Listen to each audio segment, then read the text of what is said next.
예, 오늘 저희들에게 주시는 하나님의 말씀은 누가복음 6장 20절에서 26절의 말씀입니다. 제가 봉독하여 드리겠습니다. 예수께서 눈을 들어 제자들을 보시고 가라사대 가난한 자는 복이 있나니 하나님의 나라가 너희 것이며 이제 줄인 자는 복이 있나니 너희가 배부름을 얻을 것이며 이제 우는 자는 복이 있나니 너희가 웃을 것이며 인자를 인하여 하나님이 너희를 미워하며 멀리하고 욕하고 너희 이름을 악하다 하여 버릴 때에는 너희에게 복이 있도다. 그날에 기뻐하고 뛰놀라. 하늘에서 너희 상이 큼이라. 저희 조상들이 선지자들에게 이와 같이 하셨느니라. 그러나 화 있을진저 너희 부요한 자여 너희는 너희의 위로를 이미 받았도다. 화 있을진저 너희 이제 배부른 자여 너희는 줄이리로다. 화 있을진저 너희 이제 웃는 자여 너희가 애통하며 울리로다. 모든 사람이 너희를 칭찬하면 화가 있도다. 저희 조상들이 거짓 선지자들에게 이와 같이 하였느니라.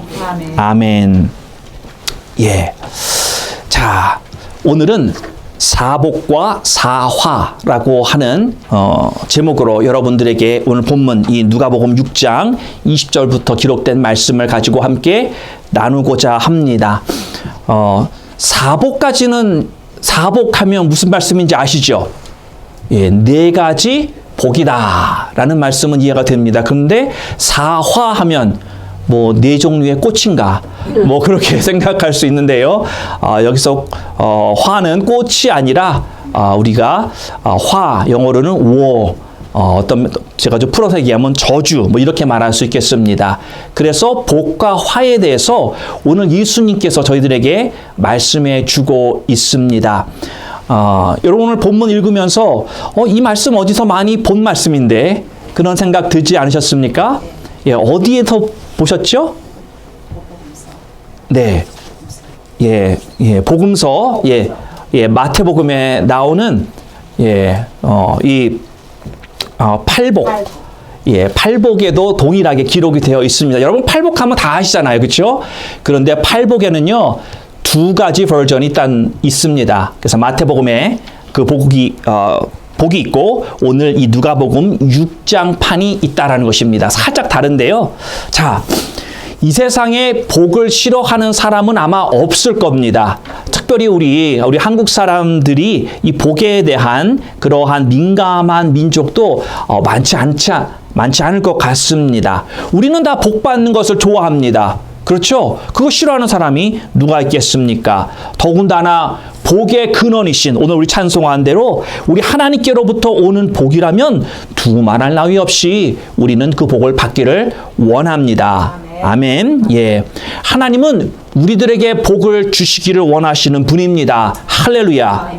그리고 그 복을 기쁨 중에 누리고 살기를 하나님은 원하신다라는 것입니다.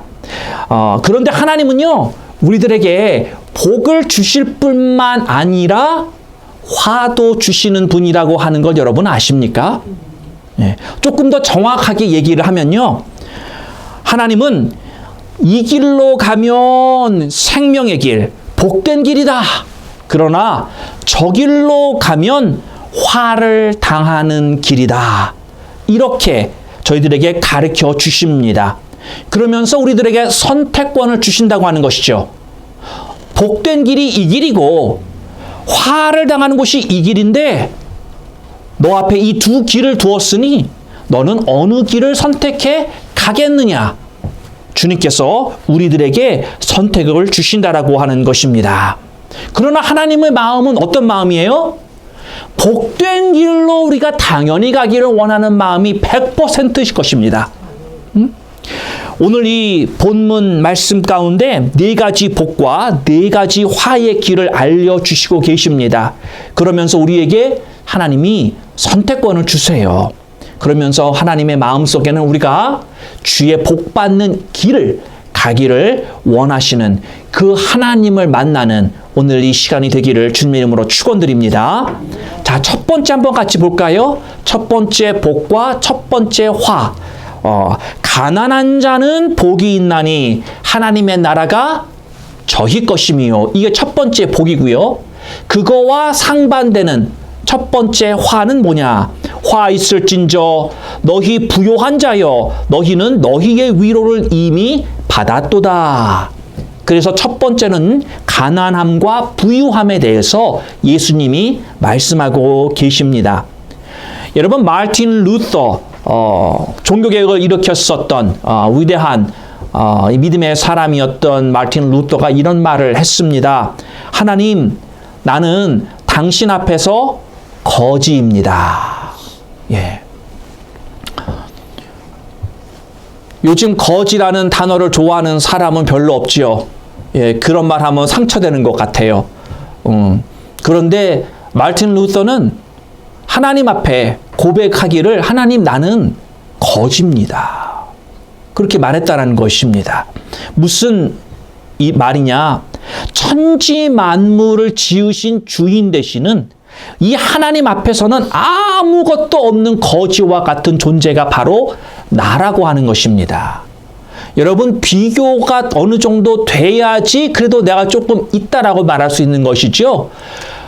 이 온 우주를 지으셨다고 하는 건 여러분 하나님이 그걸 그만한 걸 아니면 더한 거를 지금도 언제든지 원하시면 다시 창조하실 수도 있는 그러한 어마어마한 우리 생각으로는 상상할 수 없는 능력을 가지고 계시는 그러한 부유함의 능력을 가진 그 하나님 앞에 나 같은 한 작은 인간이 뭐 조금 있다 이런 거는 비교가 불가능하다는 거죠. 그래서 마르틴 루터가 하나님 나는 당신 앞에서 거지입니다. 여러분 그리고 이게 사실이라는 것이죠.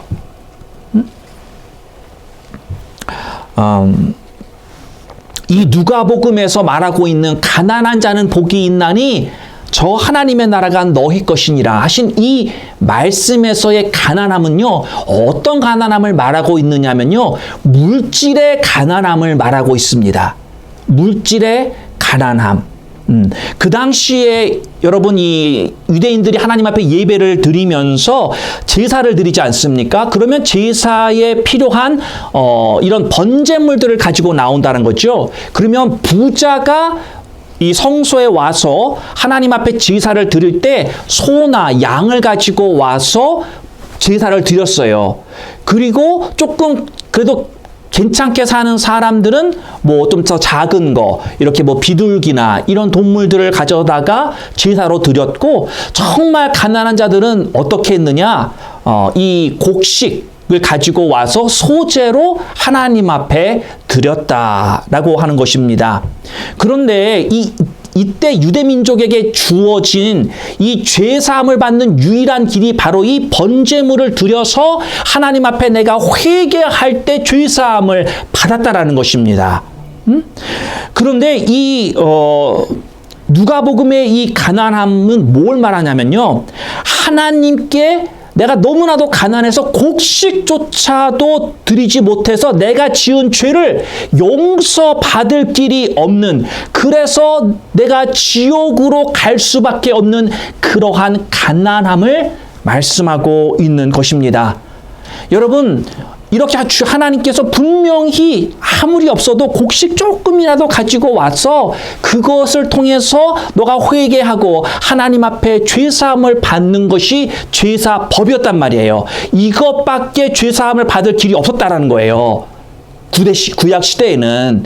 그런데 너무나도 가난해서 이 조그마한 곡식 한 줌을 드리지 못해서 내가 지은 죄를 용서받지 못하는 그러한 가난함 때문에 주님 앞에 섰을 때 주님이 너는 죄사함을 받지 못했으니까 너는 지옥, 그러면 지옥으로 갈 수밖에 없는 가난한 불쌍한 인생을 말하고 있는 것입니다.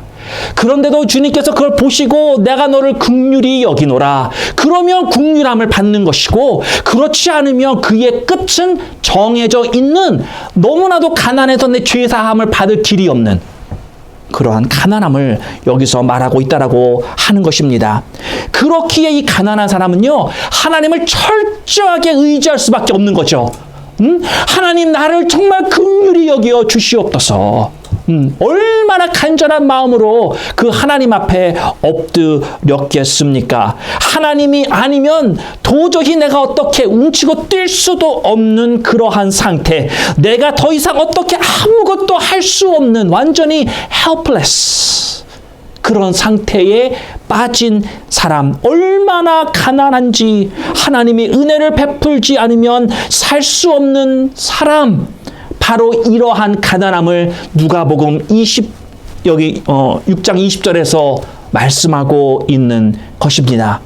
예수님이 말씀하시기를 이렇게 가난한 자는 복이 있다, 이렇게 말씀하고 있는 것입니다. 하나님의 나라가 너희 거다, 이렇게 말씀하고 있다는 것입니다.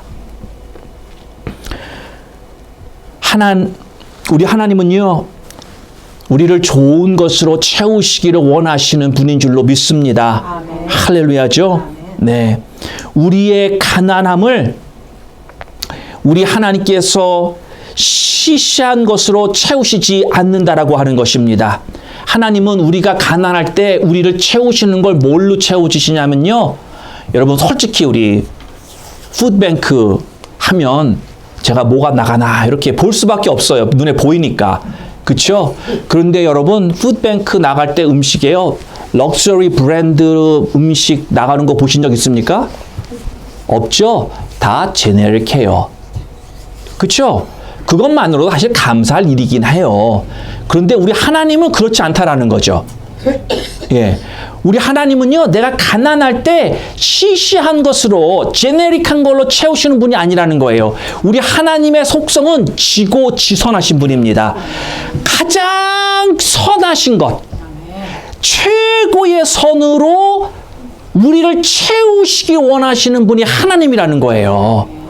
여러분, 우리 부모님들도 자식에게 뭘 줄 때는요, 나는 못 먹어도 이놈에겐 그래도 맛있고 비싸고 좋은 거 먹이려고 하잖아요. 그렇죠? 안 그런 분도 있나? 있을 수 있어요. 어떤 분 그러잖아요. 내 새끼가 나보다 살 날이 더 많으니까 좋은 거 내가 먼저 먹어야 돼. 예, 누군가 했어요, 그런 말을. 그렇죠? 예. 그런데 우리 마음은, 우리가 하나님의 마음을 알잖아요.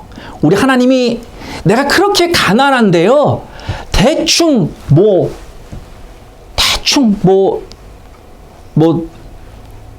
집에서 키우는 강아지에게 뭐 주듯이 그런 걸로 던져주시지 않는다라고 하는 것입니다.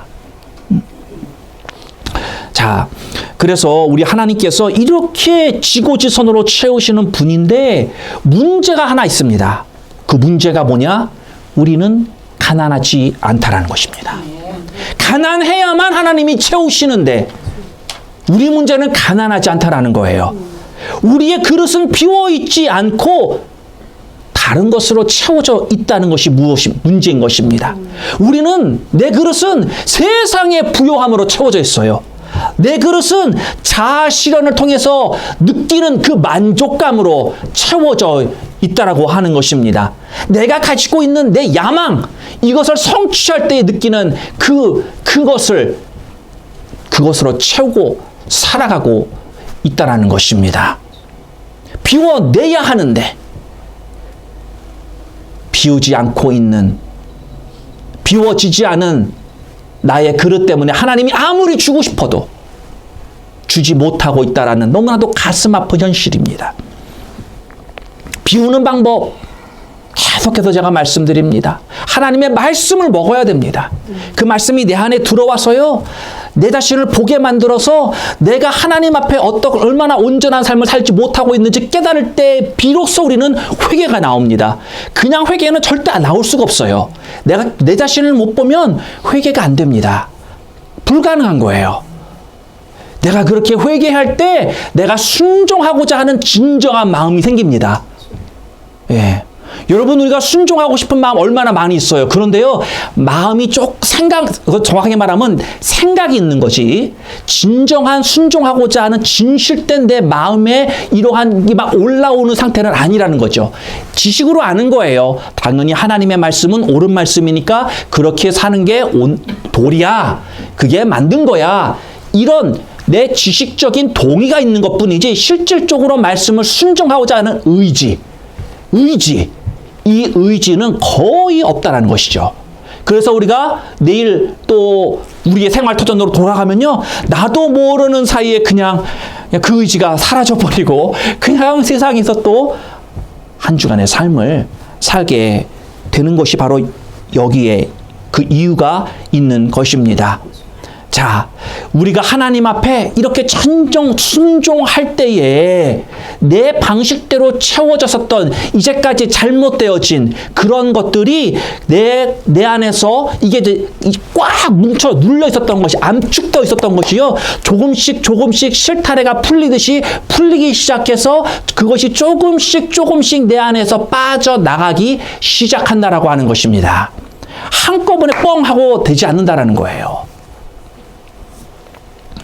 자, 그래서 비운다라고 하는 것은요, 빈 깡통을 만든다는 게 아닙니다. 여기서 비운다라고 하는 것은요, 내 안에 체계를 만든다. 뭘 만들어요? 체계를 만든다라는 뜻입니다. 여러분, 우리 장로님은 아실 거예요. 우리 옛날에 컴퓨터 나오면요, 컴퓨터를 그냥 쓸 수 있는 게 아니었습니다. 컴퓨터를 쓰려면, 우리 김희진 집사님 컴퓨터 그때 쓰려고 그러면 뭘 해야 되냐면 포맷이라고 들어보셨어요? 나랑 같은 세대, 비슷한 세대인 것 같은데 장로님은 아실 거예요, 그렇죠? 예, 컴퓨터가요, 그냥 지금은 뭐 탁 키고 하면 뭐 두루루 되지만 옛날에는 안 그랬어요. 뭐 소프트웨어 다 하려고 그러면 이 포맷이라는 걸 해야지만 이제 제대로 쓰는 거였죠. 우리도 영이 마찬가지예요. 우리도 영적인 포맷이 되어야 된다는 것이죠. 우리 안에서 어떤 이러한 제대로 우리의 영이 제대로 작동이 시작되어 가려면은 이 비워진다. 내 안에서 내가 하나님의 것들로 호환되어지고 그걸 사용해질 수 있도록 이 시스템이 가동이 돼야 된다는 거예요. 시스템의 가동이. 그 시스템의 그 가동이 뭐냐? 바로 하나님의 말씀의 체계라는 것입니다. 말씀의 체계. 어떤 면에서는 지금 왜 이런 거 비유가 여러분 컨트리 바깥으로 나가면요, 에어웨이 하이츠도 우리가 저쪽으로 쭉 가면은 우리 사시는 집사님도 계시네. 10에이커씩 되는 그런 집들 가보면요, 어떤 집들은 펜스가 들쑥날쑥하는 집도 있어요. 오래되다 보니까 구멍 난 데도 있고, 오래돼서 쓰러진 데도 있고, 그런 거 보신 적 있으세요? 집 이렇게 가다 보면은, 그것이 어떤 건 있고 어떤 건 없고, 우리가 어떤 면에서 이렇게 신앙생활에서 말씀을 받아도 그냥 주먹구구식으로 여기 조금 저기 조금 저기 조금 저기 조금 그러다 보니까 여기 조금 있고 저기 조금 있고 저기 조금 있고 또 여기는 없고 막 이런 식으로 진리의 체계가 그냥 있단 말이에요. 그런데 우리가 영적으로 이것을 하나씩 잡고 딱딱딱 세워나가는 필요가 있다는 것이죠. 그러니까 제가 여러분들과 데살로니가서를 나눴습니다. 그러면 이 데살로니가서의 말씀을 통해서 우리의 안에서 어떤 시스템이 세워져야 되느냐? 우리들에게 주시는 하나님의 사랑과 믿음과 소망이 우리 안에서 하늘의 언어, 하나님의 복음이 우리 가운데 들어와서 흠이 없고 정결한 심령으로 만들어가는 그 시스템이 우리 안에 한켠에 세워지는 것이고요.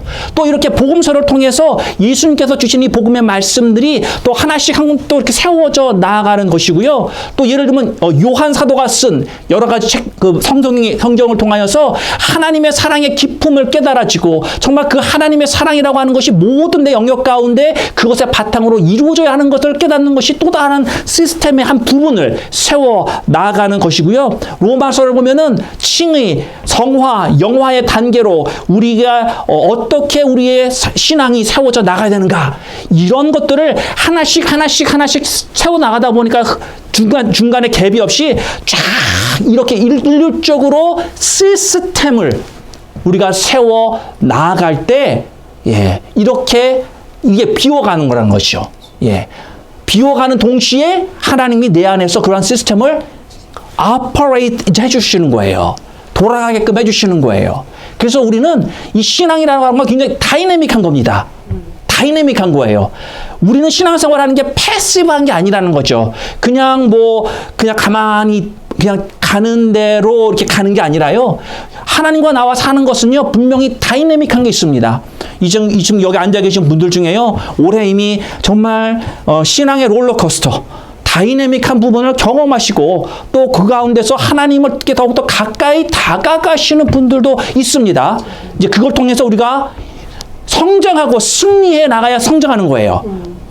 이걸 이겨내지 못하고 주저앉아 버리면 똑같은 거예요. 이제까지 살아왔었던 신앙의 여정이 변함이 없고 그냥 그대로 그냥 무기력한 그런 신앙생활의 모습으로 돌아가지 않기를 주님의 이름으로 축원드립니다. 자, 그래서 이렇게 우리는 이러한 말씀들이 내 안에서 시스템으로 채워지는 것이 비우는 것입니다. 그래서 세상에 어떤 불순물이 들어가지 아니하고 목회자의 사역이 섞이지 않는 말씀을 통해서 이런 진리의 체계적인 말씀들이 세워나가는 것이 바로 교회의 모습이다.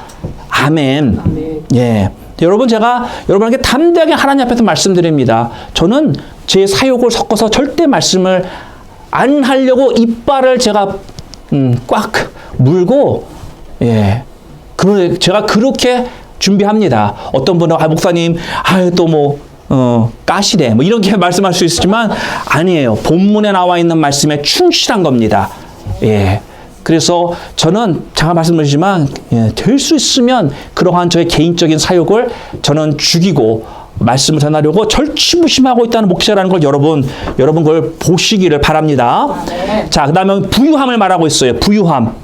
부유하다고 하는 것은요, 그 부유함을 통해서 이미 내가 위로를 받았다라고 예수님은 말씀하고 계십니다. 부유하다는 게 그럼 뭐냐? 뭐 어떤 면으로 부유하다는 거냐? 부유하다고 하는 것은요, 내 것으로 사는 것을 이야기를 합니다. 내가 가진 생활의 방식대로 사는 것, 내가 가진 소유물들로서 사는 것, 내가 가진 경험을 그것만 의지해서 사는 것들, 내가 가진 가능성으로 사는 것, 이런 사람들은요, 어떤 현상이 나타나냐면 없으면 주눅 들고 있으면 교만해져요. 나의 부유함으로 사는 사람들은. 이런 사람들은요, 그렇게 살다가 보면은 어떤 결과를 맞게 되느냐? 반드시 자기의 한계에 부닥치는 때가 옵니다. 내 한계를 반드시 겪게 돼 있다는 것이죠. 그래서 지금 이런 사람은 예수님이 채울 게 없는 사람이에요. 이미 나의 것으로 꽉 차 있는 거예요. 나의 생활 방식, 소유물, 경험, 이런 것들. 사랑하는 성도 여러분, 여러분은 가난하십니까? 부유하십니까? 오늘 이 누가복음에서 말씀하고 있는 이 가난함, 이 부유함을 말하는 것입니다. 가난해지고 비워져서 하나님의 지선으로 충만해지는 여러분들 되시기를 바랍니다. 이 땅에서의 작은 위로에 만족하시는 게 아니라 하나님의 나라를 받으시기를 주님의 이름으로 축원드립니다. 두 번째, 복과 화. 줄인 자는 복이 있나니 너희가 배부름을 얻을 것이요. 화 있을진저 너희 지금 배부른 자요. 너희는 줄이리로다. 지금 줄인 자와 그리고 배부른 자가 복이 있고 또 그리고 화가 있다. 이 비유의 말씀을 하고 계십니다. 여러분, 가난하니까 배가 고픈 거예요. 그렇죠? 누가복음의 이 가난함은 가진 게 없는 거예요. 먹을 게 없는 거예요. 그러다 보니까 당연히 배가 고플 수밖에 없는 것입니다. 자, 반면에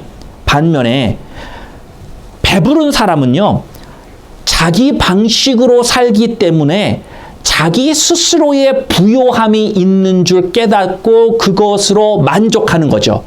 실질적으로 이거는 거짓 만족인데 진리의 말씀 안에서의 만족이 아닌데 그 거짓 만족의 부유함 속에서 만족하며 착각한다라는 것이죠. 여러분, 그러면 우리가 이 가난한 자가 가난하기 때문에 배가 고픈데 그러면 이게 정확하게 무슨 의미냐? 우리가 언제 배고픔을 느끼냐면요, 늘 하나님이 내게 채워주시는 완전한 분량이 내 안에 없을 때 우리는 배고픔을 느낀다라고 하는 것입니다. 지금 여러분 안에 하나님의 의에 대한 갈망의 배고픔, 하나님의 은혜에 대한 갈망의 배고픔, 하나님의 사랑에 대한 갈망과 배고픔이 없다. 만약에 이게 없다 그러면 둘 중에 하나입니다. 이미 완전한 분량으로 채워졌던가, 아니면 그런 배고픔의 감각을 잃어버리고 있는, 이걸 더 정확히 말하면 죽어있는 상태인가. 예. 여러분, 살아있는 자는 배고프게 되어 있습니다. 아멘. 그렇죠? 예. 원사님, 배고픈 게 좋은 거예요. 살아있는 거기 때문에. 예? 우리는 배가 고파야 합니다. 그리고 배고프면 뭘 해요? 먹어야 됩니다. 그래서 저희는 잘 먹어야 돼요. 근데 우리 친교할 때 너무 잘하시면 너무 또 그렇지만, 하여튼 잘 먹는 사람이 건강한 건 뭐 두말할 나위 없죠. 빌립보서 3장 12절에 이렇게 말합니다. 사도 바울은 내가 이루었다 함도 아니요 잡았다 함도 아니요 이렇게 말하고 있습니다. 그는 늘 새로운 출발점에 섰던 사람이라고 하는 것입니다. 사도 바울만큼 영성이 높은 사람이 어디 있었어요? 신약의 반을 거의 혼자서 기록을 할 정도로 하나님이 정말 쓰신 위대한 종인데요. 그 사람이, 그런 사도 바울이 말하기를 내가 이루었다 함도 아니요. 하나님과 얼마나 깊은 교제 속에서 매일같이 살았던 사람입니까? 성경을 말씀을 기록을 할 정도인데요. 그런 사람이 내가 이루었다 함도 아니요 잡았다 함도 아니다.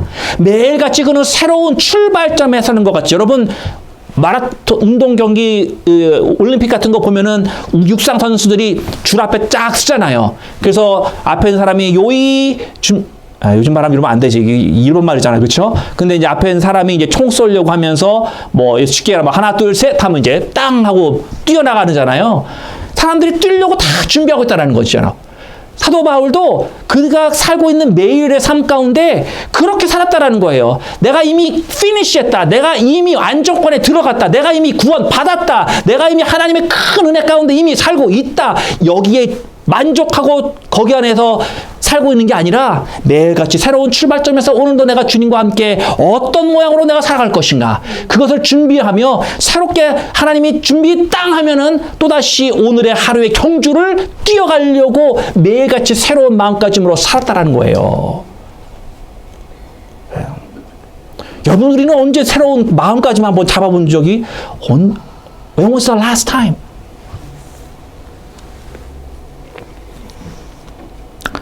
그래서 사도 바울이 이렇게 할 수 있었던 거는 뭐냐면은, 가난한 자가 되어서 항상 배고픔을 느꼈기 때문에 새롭게 다시 시작하고 뛰어가면서 그 뛰어가는 그 도중 과정 가운데 나와 함께 하시고 나를 채우시는 그 하나님의 풍성함과 그 은혜를 갈망하는 그런 마음이 있었기 때문이다라는 것입니다. 비워지면 그 비워진 만큼의 배고픔 속에서 우리를 향한 하나님을 갈망하며 달려가는 것, 이게 신앙생활의 본질적인 모습인 줄 믿으시기를 바랍니다. 비워지지 않는 사람은요, 늘 자기 만족 가운데 멈추어서게 되어 있다라고 하는 것입니다.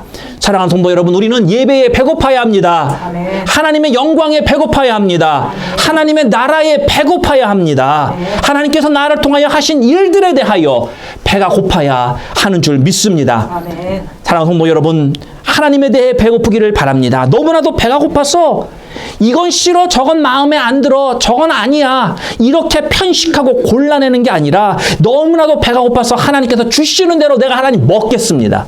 주시는 대로 주시기만 하십시오. 내가 하나님 받겠습니다. 예. 하고 받아들이고 또 배고파하는, 그래서 주님의 나라에 이르기까지 하나님을 갈망하며 나가신 여러분들 되시기를 바랍니다. 네. 세 번째 복과 화.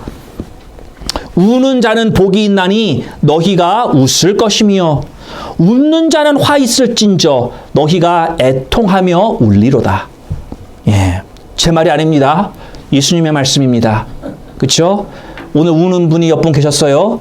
우는 자가 복이 있는 줄 믿으시길 바랍니다. 왜 복이에요? 주님 뭐라고 하셨어요? 너희가 웃을 것이다. 우리가 주님 앞에서 울 때요, 주님이 내게 채워주시는 그 감격의 맛을 본 사람은요, 그래서 우는 거예요. 예, 예, 성경에 내 눈물 자국이 말라붙은 자국이 있어야 되고요. 내가 기도할 때 내 다리에 떨어진 청바지에 묻는 눈물 자국이 있는 사람이 복 있는 사람인 줄 믿으시길 바랍니다. 맨날 그냥 허허거리고 맨날 좋은 것 같고 하지만 실질적으로 정말 제가 아는 분이 있어요. 제가 대학교 때 엑산이라고 하는 가스스테이션에서 파트타임 일할 때가 있었습니다. 예. 여러분 저도 이민생활 다 해봤습니다. 예, 거기 일하는데 주인 아저씨가 계세요. 근데 그분은 예, 한국서도 많이 배우셨고 참 그분 사람 너무 좋아요. 하여튼 그분은 무슨 얘기만 하면 그 아저씨의 너털 웃음 허허허허 이렇게 웃으시고 그러는데요. 그분의 사생활을 제가 이렇게 알 수밖에 없어요. 왜냐하면 같이 일하니까. 그런데 제가 그런 웃는 걸 보면서 이제 드는 생각이 뭐냐면 야, 저렇게 웃을 수밖에 없는 상황이라서 웃나 보다. 예. 그 웃음이 진짜 그런 웃음이 아니라 그냥 해탈한 웃음, 쉽게 말하면. 그냥 초월하지 않으면 너무나도 괴로울 수밖에 없는 그러한 인생이기에 그렇게 웃는 거죠. 그런데 실제로는요, 정말 그분이 마음속에서는 많이 우는 모습이 있었을 거라고 저는 생각을 합니다. 그 사람이 웃으면 저게 웃는 게 아니야. 그렇죠? 예. 여러분, 그 웃는 척 할 필요도 없어. 실은 하나님 앞에서 우는 자가 진정 기쁨의 웃음을 웃을 수 있는 것입니다. 자, 세상 사람들은 왜 웁니까? 세상의 사람들 왜 울어요? 슬퍼해야지 울잖아요. 그렇죠? 예. 세상 사람들이 우는 이유가요, 맞아요. 예, 속상한데 왜 속상하냐면요, 내 것을 다른 사람에게 빼앗겨서 억울해서 웁니다. 그렇죠? 예. 또 너무나도 갖고 싶은데 못 가져서 울어요. 그놈의 명품백, 그렇죠? 예, 등등등 갖고 싶은 게 있어. 그런데 못 가질 수 있는 내가 형편이 안 돼. 속상해. 울어요. 돈이 없어 울고, 내 마음에 드는 사람이 없어서 울고요. 또 내 마음대로 안 돼서 울어요. 내 마음대로 안 돼서 승질에 못 이겨서 웁니다. 그런데 예수 그리스도를 믿는 우리는 왜 웁니까? 왜 웁니까? 그냥 성경에서 우는 게 복이라고 하니까?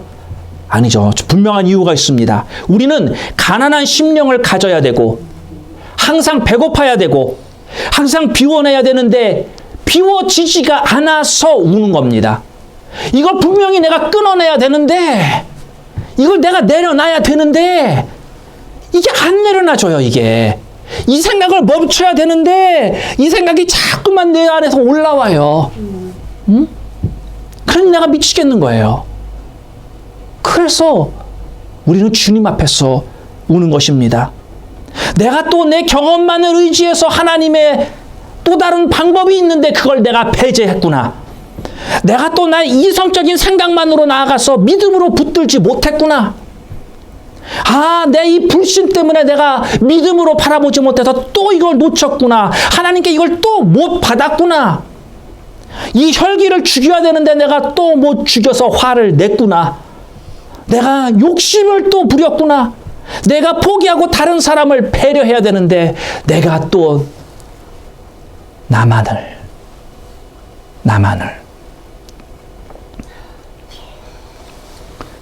내 것들이, 이런 것들이 얼마나 내가 신앙생활하는데 영적인 고통을 내게 가져다 주는 줄 모르니까 우리는 그냥 그저 그렇게 살고 있는 것입니다.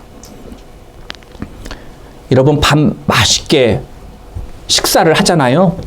맛있게 먹다 보면 가끔 가다가 이빨에 음식물이 낄 때가 있습니다. 여러분 그런 거 경험해 보신 적 있으시죠?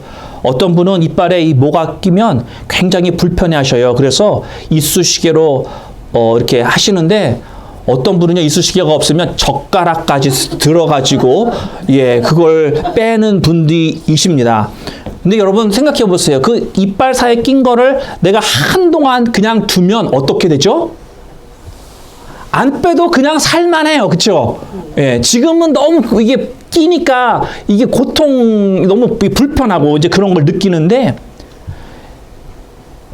우리가 비워지지 않고 사는 것이 고통스럽지 않은 것은 그것이 그냥 몸에 배어서 그래요. 우리 상태가 뭐 계속 끼어 있었으니까, 계속 내가 그냥 갖고 살았었으니까, 그러니까 별 고통 안 느껴요. 그냥 used 된 거예요. 그래서 제가 여러분들에게 그게 아니다, 잘못됐다, 우리가 진정 하나님의 말씀을 받아서 그 말씀 가운데 내가 어떻게 해서든지 그 변노하려고 하는 그러한 나의 이 스트러글, 나와 이 싸움이 있어야 된다라고 그렇게 말씀드리는 것이, 우리가 이걸 깨트리지 못하면은요, 저는 여러분 하나님 앞에 어떻게 설지 제가 두려워요. 왜? 성경은 분명히 우리는 하나님 앞에 흠이 없고 거룩한 자로 세워지라고 말씀하고 있기 때문이죠.